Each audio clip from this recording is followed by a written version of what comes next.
Meus irmãos, graça e paz, como os irmãos bem sabem, o nosso pequeno grupo também está funcionando de forma remota e louvamos a Deus que nos dá a tecnologia de podermos chegar até os irmãos com a palavra do Senhor, onde nós podemos então meditar na sua palavra. Como os irmãos já sabem nossa dinâmica, temos o nosso grupo no WhatsApp, onde nós vamos tirar as dúvidas, onde nós vamos estar também com pedidos e agradecimentos de oração, na certeza de que Deus é que nos sustenta, é que nos conduz e é quem nos dá a esperança de vencermos os inúmeros desafios do dia a dia. Nós hoje vamos estudar o Salmo de número 31, mas antes vamos ter uma palavra de oração para que possamos ter da parte do Senhor iluminação para entendimento da sua palavra. Oremos ao Senhor. Pai, muito obrigado por mais um momento que temos a oportunidade de podermos ouvir a tua voz, de sermos, Senhor, alimentados e instruídos pela tua palavra. Dai-nos, Senhor, a tua graça, a tua bondade, a tua misericórdia, para que possamos entender qual seja a boa, perfeita e agradável vontade do Senhor. É assim que nós choramos, em nome de Cristo, nós já te agradecemos. Amém. Meus irmãos, esse Salmo de número 31, ele tem como pano de fundo, principalmente, a perseguição de Absalão, filho de Davi, ao seu pai. E este Salmo, ele está atrelado, sobretudo, a um sentimento que ecoa na nossa sociedade. Se pudéssemos elencar uma palavra que está muito presente nessa sociedade, seria a pressão, o estresse, a cobrança. E vivemos cobrança, estresse, pressão de todas as partes. Cobrança na nossa família, cobrança no nosso trabalho, cobrança na nossa escola, na nossa faculdade, cobrança na igreja, um estresse constante e uma pressão. Isso nos leva à depressão, isso nos leva à angústia, de maneira que então esse salmo ele está justamente atrelado a esse aspecto. Este salmo também ele nos traz muitas expressões bélicas, e nós vamos observar isso ao momento em que o salmista está em estado de guerra, e isso é muito presente neste salmo. E se nós pudéssemos traçar um esboço, e eu quero justamente trazer para os irmãos esse esboço e essa ideia, é justamente a divisão deste salmo em 3 partes. Ele vai estar dividido do verso 1 até o verso número 8, a oração do salmista, Esta oração que está atrelada, sobretudo, a uma oração de livramento. Então, do verso 1 ao verso 8, ele vai traçar a oração de livramento. Ele vai falar dos inimigos externos, ele vai falar dos falsos amigos, e ele vai falar também da sua culpa, do seu sentimento, ele sendo o seu próprio inimigo. Dos versos de número 9 até o verso de número 18, nós vamos ver justamente uma confissão. O salmista, o rei Davi, justamente trazendo então o que o leva a esta oração, sobretudo de livramento. E aí ele vai justamente traçar diversos aspectos sobre isso. E no terceiro momento, nós vamos ter justamente louvor e ação de graças, ou seja, o término deste salmo, que é um salmo carregado da pressão, da angústia, da tristeza, de um estado de depressão. Ele termina com um ânimo, com um vigor, com uma confiança, com uma certeza de que Deus está com ele. Então, dito isto, nós vamos meditar sobretudo na angústia ou na tristeza temos esperança. Na tristeza temos esperança. E aí nós vamos então trabalhar verso a verso, e como nós podemos vislumbrar nessa angústia tendo esperança? Primeiramente, orando ao Senhor e clamando a Ele, né, por livramento. Como nós dissemos, o verso 1 até o verso de número 8. Acompanhe comigo, por favor. Em Ti, Senhor, me refugio, não seja eu jamais envergonhado, livra-me por Tua justiça. Aqui neste primeiro verso, sobretudo, está alguém que reconhece a Deus, no sentido de que justamente ele coloca Deus como sendo aquele a quem ele se refugia, onde ele então se resguarda, onde ele se esconde, onde ele encontra então abrigo, segurança, né? Ele ainda vai dizer: não seja eu jamais envergonhado, livra-me por Tua justiça. Esta vergonha aqui que ele está se atrelando não é uma vergonha no seu sentido somente pessoal. Aqui ele está justamente se voltando para o olhar dos seus inimigos, mas a vergonha está sobretudo na desonra. Desonra dele como pessoa, desonra dele como rei, mas sobretudo a desonra dele como sendo um servo do Senhor. E ele ainda vai dizer: livra-me por Tua justiça. Sabemos aqui que não é Davi clamando a Deus por justiça e Deus olhando para Davi como sendo alguém justo, mas é o olhar de Deus sobre um justificado. Se ele pede livramento ao Senhor, não é porque ele merece esse livramento ou porque ele seja melhor do que os seus adversários, mas é porque, sobretudo, há o ato justificador do Senhor. Então esta oração está sobretudo em alguém que conhece e reconhece quem é Deus.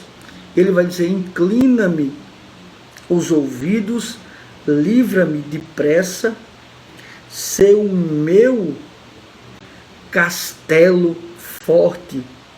Ele vai dizer: cidadela fortíssima que me salva.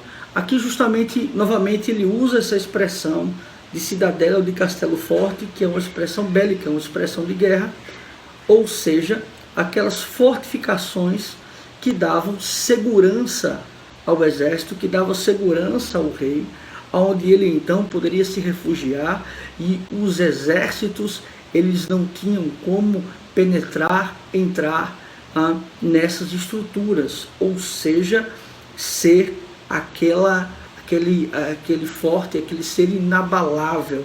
Esta é a ideia, né? Então este refúgio está nesse ser inabalável, impenetrável, né? E ele pede então a salvação. E no verso 3, então ele vai justificar, ou seja, a justificativa o porquê que ele clama a este Deus que é refúgio, que é fortaleza. Por que ele clama a este Deus? No verso 3 ele vai dizer: porque Tu és a minha rocha e a minha fortaleza, por causa do Teu nome, Tu me conduzirás e me guiarás. Aqui justamente ele volta para essa palavra de rocha, de fortaleza, ou seja, algo inabalável, uma questão de potência, de poder,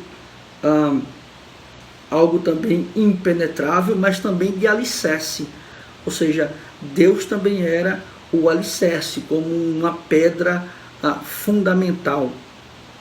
Mas ele também ainda vai dizer, nesse mesmo verso: Tu me conduzirás e me guiarás.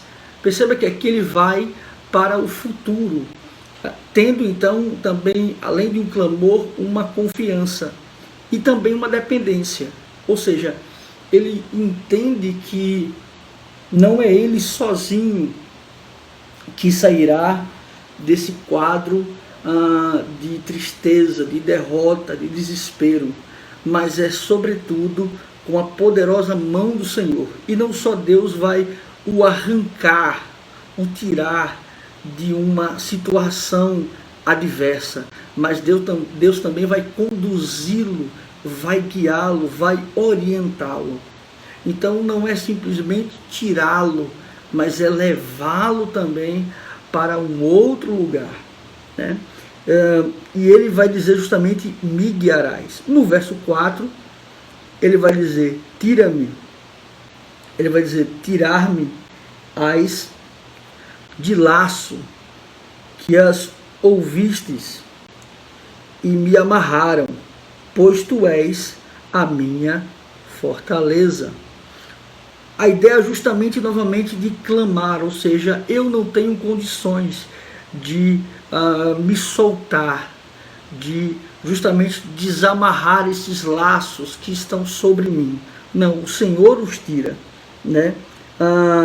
Que as ocultas e me amarraram, pois tu és a minha fortaleza. Mais uma vez a ideia de força, de fortaleza, a concepção justamente bélica, ou seja, se voltando para Deus como algo poderoso, algo que o guarda, que o guia, que o ampara. Mas então ele vai para o verso 5. E o verso 5 é muito importante nesse texto, porque o Salmo 31 ele está atrelado a alguns textos. Por exemplo, ele tem a sua base também no Salmo de número 72. Ele vai ser citado quando Davi já está mais velho. Ele também está atrelado a Jeremias, no seu capítulo 20. Está atrelado a Daniel, no seu capítulo 2. E aqui está uma citação do próprio Cristo, no verso 5, e que está em Lucas, capítulo número 23. E nesse verso 5 ele vai então nos dizer, nas tuas mãos entrego o meu espírito, e me remiste, Senhor Deus da verdade. Aqui é importante é a concepção do descanso, da consumação, de voltar-se para Deus, voltar da onde ele estava e da segurança deste retorno. Aqui então é em meio a esta terrível cena e Cristo está diante justamente dos seus tosqueadores, daqueles que estão se voltando contra o Senhor. Ele descansa e ele se volta para Deus, e aqui é o salmista, a tipificação justamente desse sofrimento de Cristo, mas descansando no Senhor. Tu me remiste, Senhor Deus da verdade. Ou seja, a remissão aqui é o perdão dos pecados, porque lembrando que essa história está correlata com Absalão, então Davi sabe justamente que o que está acontecendo com ele, essa perseguição no qual ele está sofrendo, não é algo que é puramente dos seus adversários, mas é sobretudo também consequência das suas atitudes, do seu pecado, da sua negligência com relação à sua casa, enfim, tudo isto acontece também pelo seu pecado. Então tu me remistes, ou seja, tu me perdoaste os pecados. E aí Deus da verdade, ora, por que ele cita o Deus da verdade? É justamente isso, porque ele está lembrando das promessas. Aquele que prometeu é fiel para cumprir. Então este clamor, esta oração por livramento, ela está sobretudo intimamente ligada a alguém que tem confiança em Deus e também conhece e reconhece esse Deus, e mais do que isso, sabe das suas promessas e ele as cumprirá. Esse é o aspecto fundamental. No verso de número 6, ele vai citar agora uma outra passagem, e aqui é justamente Jonas capítulo 2, dentro do grande peixe, onde Jonas então ele é jogado, né? Ele pede para ser jogado, e ele vai então ter um momento nesse sentido. Ele vai dizer, aborreces os que adoram ídolos vãos, eu porém confio no Senhor. lembrando justamente que esta a passagem do Jonas no grande peixe, 3 dias, tipificando também a ressurreição de Cristo. Aqui é Jonas olhando também para aquelas pessoas que o jogaram, olhando para os assírios, justamente se colocando como alguém separado por Deus e na confiança que Deus o iria livrar daquela morte, porque ali é uma tipificação da morte, né? Então, esta oração também ela está se voltando para uma tipificação de ressurreição, né? E é nesse sentido que o salmista, então, trabalha no verso 6. No verso 7, ele vai dizer: eu me alegrarei e regozijarei na tua benignidade, pois tem visto a minha aflição. Conhecestes as angústias da minha alma. Aqui justamente é ele levando para uma questão futura. Ele não ainda tinha saído da tristeza, da angústia, do desespero. Ele ainda estava assim sendo perseguido por seus adversários, mas esta oração de clamor por livramento, ela está sobretudo firmada em uma certeza futura de que Deus alegrará o seu coração, de que Deus se atentará para a sua oração. Então, é uma oração angustiada, é uma oração aflita, mas ao mesmo tempo é uma oração com esperança.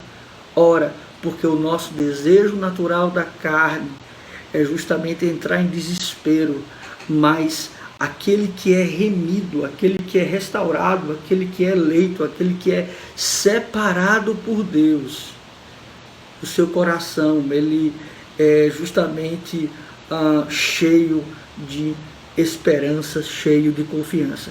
E ele termina essa oração no verso 8, e ele vai dizer: e não me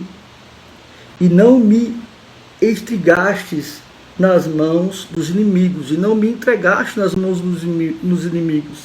Firmaste os meus pés em lugar espaçoso.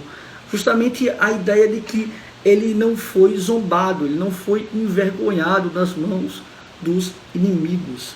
E a ideia aqui, mais uma vez, não é Davi se regozijando no Senhor por um livramento pessoal, se regozijando no Senhor por um livramento do seu reinado, mas ele se alegrando no Senhor, porque o nome do Senhor é honrado através da vida de Davi. Então, a concepção no verso de número 8 é esta. Mas há um segundo aspecto que nós vimos.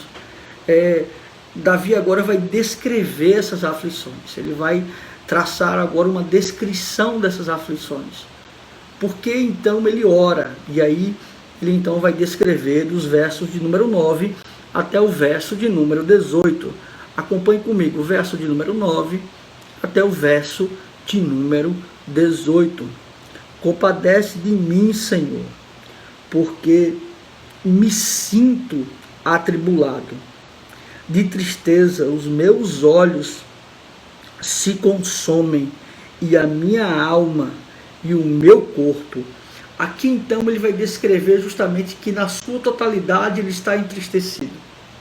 Os olhos estão consumidos, a ideia de que ele não consegue vislumbrar, não consegue ver a luz, não consegue ver um outro caminho que não seja justamente a tristeza. Então aqui ele está descrevendo este homem natural, né? Ele fala da alma, é justamente essa ideia emocional, ele está emocionalmente abalado. E ele fala do corpo, é justamente da sua estrutura. A sua estrutura também está abalada. Ou seja, através dos olhos que poderiam ver um caminho, através da alma que poderia estar descansada e alegre, através do corpo que poderia aquele que demonstraria vigor, todas essas estruturas estavam tomadas de tristeza e de aflição. E aí ele continua descrevendo no verso 10, e ele vai dizer: gasta-se a minha vida na tristeza e os meus anos em gemido. Aqui ele fala de um aspecto justamente de choro, de pranto, né? Debilita-se a minha força por causa da minha iniquidade, e os meus ossos se consomem. Aqui é justamente ele descrevendo, mas ele não se isenta. Ele não se isenta da culpa de todo o quadro que ele passa. Porque ele reconhece justamente que essas consequências, essa perseguição do próprio Absalão é em consequência justamente das suas escolhas, dos seus atos. Ele justamente trouxe maldição para sua casa. Então perceba como esta descrição na oração, Davi não se coloca como sendo inocente, como sendo o perseguido, mas ele tem a plena consciência da sua iniquidade, do seu pecado, e ele fala que toda essa estrutura, ele fala dos ossos, claro, porque os ossos é justamente a estrutura que nos faz ficar de pé, né? A mobilidade e esse consumir os ossos é justamente o que traz a ele dor e desespero.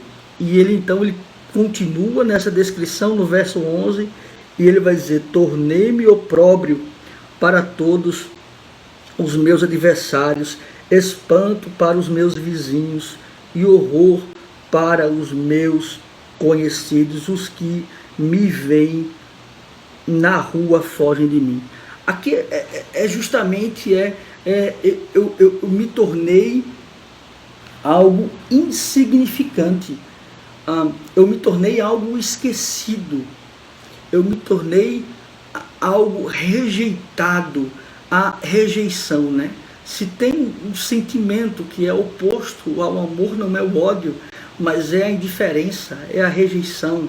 Então, justamente toda essa estrutura dele, toda essa tristeza dele também passa por esta indiferença.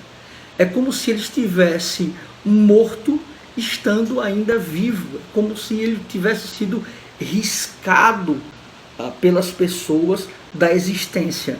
E é isso que ele vai traçar. No verso 12 ele vai nos dizer da seguinte forma: estou esquecido no coração deles, como morto, sou como vaso quebrado, ou seja, sem serventia, né? Para que serve um vaso quebrado? Para nada. Estou desfeito, né?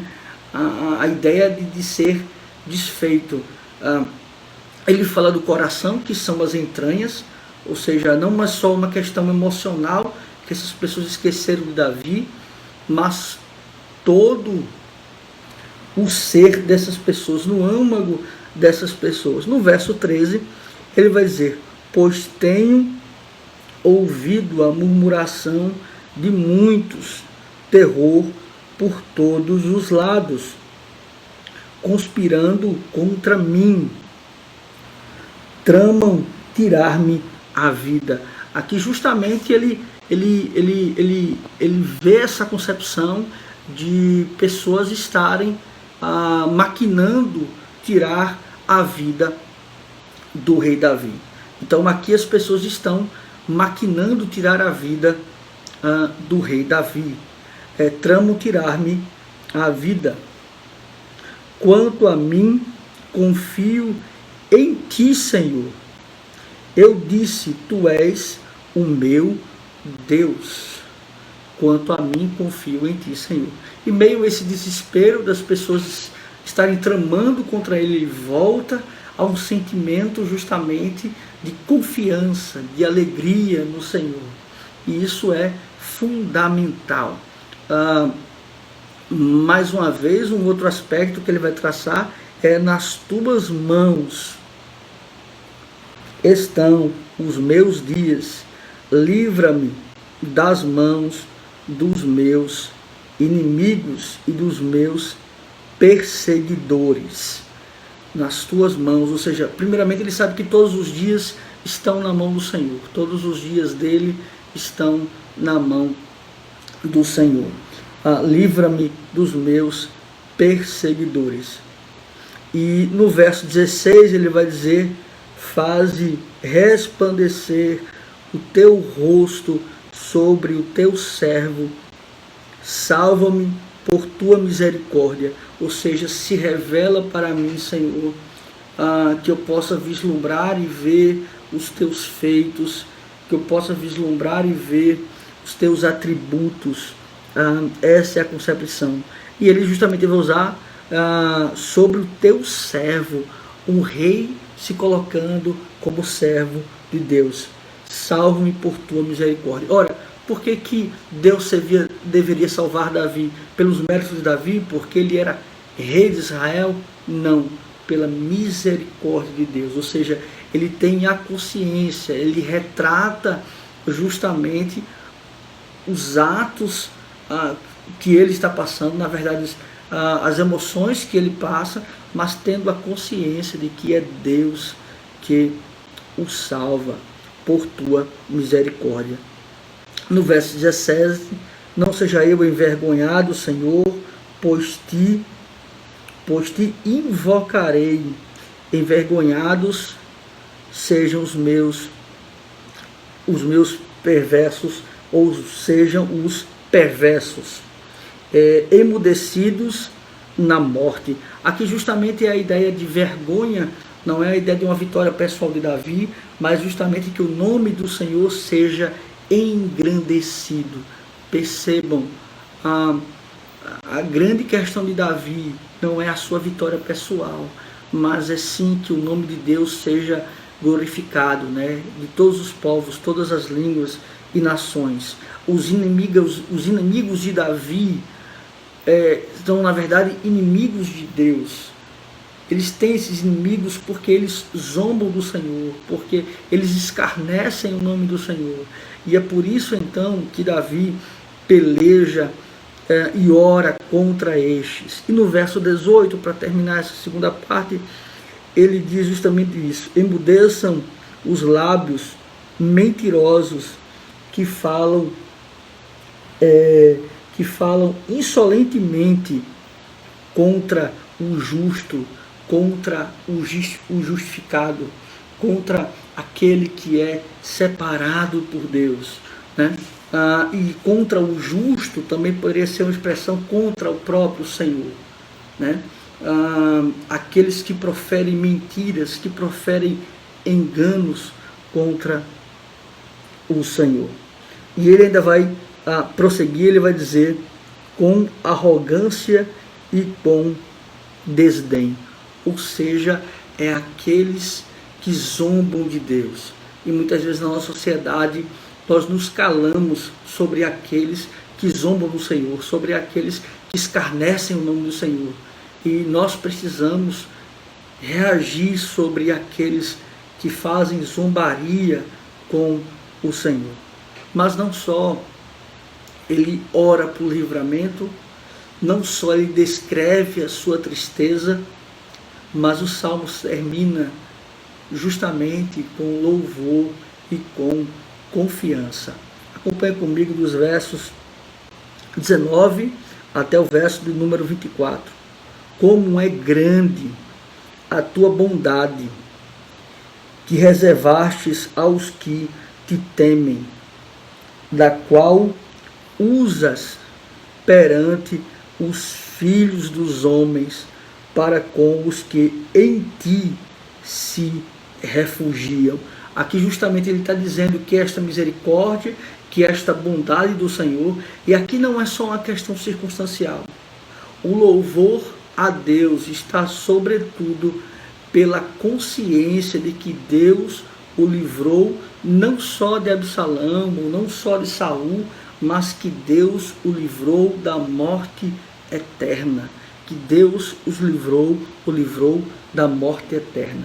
E estes que foram libertos por Deus da morte eterna, como reação da sua regeneração, eles louvam e engrandecem o nome do Senhor.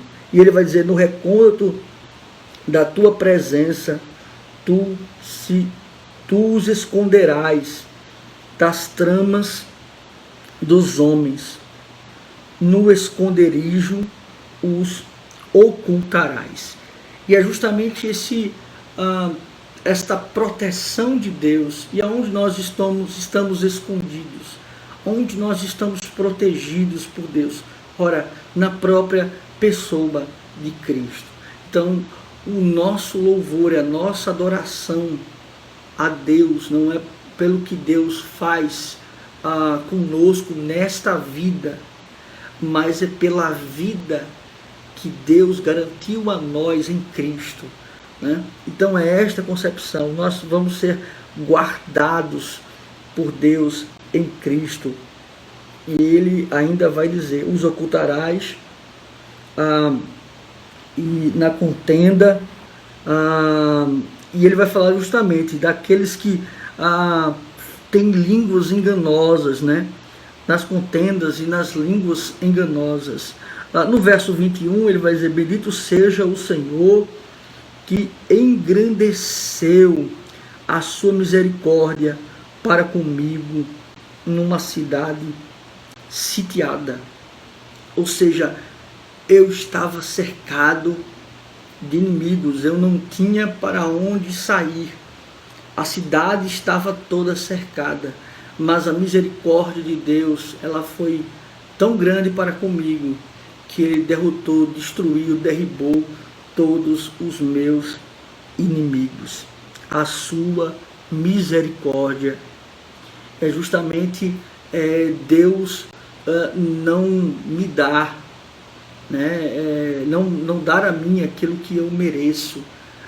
E ele merecia ser entregue de fato aos seus adversários. No verso 22, ele vai trabalhar: eu disse na minha pressa, estou excluído da presença de Deus. Eu estou excluído da presença.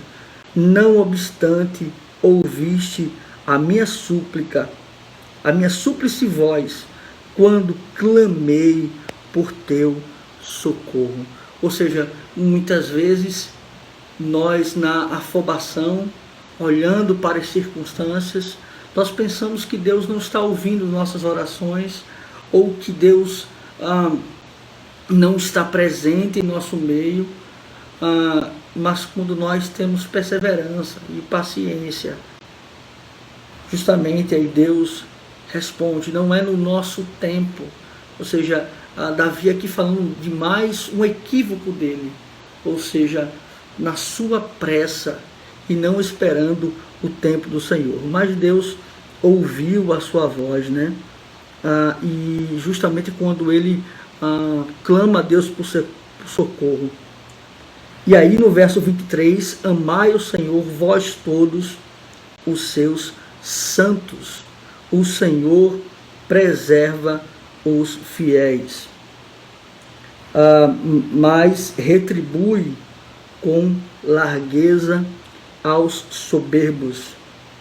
Sede fortes e revigorara-se no vosso coração, e revigore-se no vosso coração vós todos que esperais no Senhor. Aqui ele então no verso 23 e verso 24, como é um cântico de adoração, ele fala agora justamente o nós e não eu, ou seja, mais uma vez, ele chamando o povo como representante a adorar a Deus. E ele fala de uma palavra muito importante aqui, que é justamente ser forte e revigore-se o vosso coração, vós todos que esperais no Senhor. Ou seja, a perseverança, a paciência e ser revigorado e ser animado pelo Senhor, que Deus tem o controle de todas as coisas.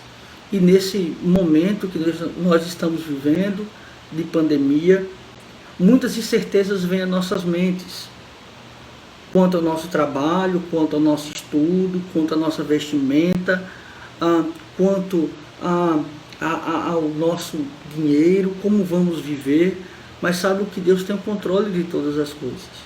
Ele tem um tempo para todas elas. E nós temos que confiar em Deus, na certeza de que Ele que nos sustenta, Ele que nos dirige, Ele que nos ampara. Nesse momento de isolamento social, nós temos o privilégio também de orarmos mais ao Senhor, de buscarmos mais a sua presença, de lermos mais a sua palavra, de sermos animados pelo Senhor, revigorados pelo Senhor. E apesar do que o nosso ser natural muitas vezes pode falar em nosso âmago, em nosso íntimo, que tudo está perdido, Deus nos traz uma esperança e uma certeza de que na verdade tudo já está vencido, porque Cristo nos garantiu uma vida eterna. Meus irmãos, que Deus assim nos abençoe. Vamos orar mais uma vez e eu estarei à disposição dos irmãos no nosso grupo de WhatsApp. Que Deus assim os abençoe. Vamos orar? Pai, muito obrigado por esse momento, por esse estudo. Te louvamos, ó Senhor, porque o Senhor tem falado ao nosso coração. Obrigado, Senhor, pela Tua palavra, que nos conclama a orar, que nos conclama, Senhor, a justamente rasgar os nossos corações, e também, Senhor, que nos conclama a louvar ao Senhor, a confiar no Senhor, na certeza de que o Senhor cuida de nós. Fica com cada família, com cada lar. É assim que nós te oramos, em nome de Cristo. Amém. Que Deus assim os abençoe, meus irmãos.